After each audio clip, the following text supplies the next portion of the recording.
Hello, നമ്മൾ മുന്നേ നമ്മുടെ വീടിൻ്റെ സ്റ്റെയറിൻ്റെ വീഡിയോ ചെയ്തിട്ടുണ്ടായിരുന്നില്ലേ?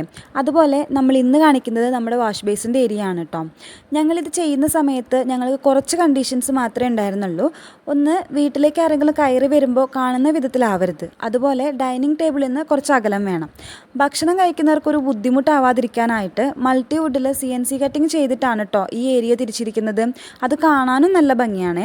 പിന്നെ നമ്മളിതിൽ ഹാങ്ങിങ് ലൈറ്റും അതുപോലെ മിറർ വിത്ത് ലൈറ്റും ചെയ്തിട്ടുണ്ട്. കോമൺ ആയിട്ടുള്ള ടാപ്പിൻ്റെ ഡിസൈൻ ഒന്ന് മാറ്റി പിടിക്കാനായിട്ട് ഇവിടെ ആൻറ്റിക് ലുക്കിലുള്ള ടാപ്പാണ് കേട്ടോ യൂസ് ചെയ്തിരിക്കുന്നത്. ഈ കാണുന്നത് വെറും ടവൽ ഹോൾഡർ മാത്രമല്ല കേട്ടോ. ഇവിടെ നമ്മളൊരു കാര്യം ഒളിപ്പിച്ചിട്ടുണ്ട്. വേറൊന്നുമല്ല, ഇവിടെയാണ് നമ്മുടെ DB യൂണിറ്റ് വരുന്നത്. അത് പുറത്തുനിന്ന് കാണുമ്പോൾ ഒരു ഭംഗിക്കുറവുണ്ടാവുമല്ലോ, അതിനെ കവർ ചെയ്താണ് നമ്മൾ ടവൽ ഹോൾഡർ ചെയ്തിരിക്കുന്നത്. അതുപോലെ മറ്റൊരു യൂസ്ഫുൾ ആയിട്ടുള്ള കാര്യമാണ് കേട്ടോ ഈ കബോർഡ്. അത്യാവശ്യം കുറച്ച് സ്പേഷ്യസ് ആയിട്ടാണ് ഇത് ചെയ്തിരിക്കുന്നത്. ഇതിൽ നമുക്ക് ഹാൻഡ് വാഷും ലിക്വിഡുകളും ഇവിടേക്ക് ആവശ്യമുള്ള എല്ലാ സാധനങ്ങളും ഒതുക്കാൻ പറ്റും കേട്ടോ.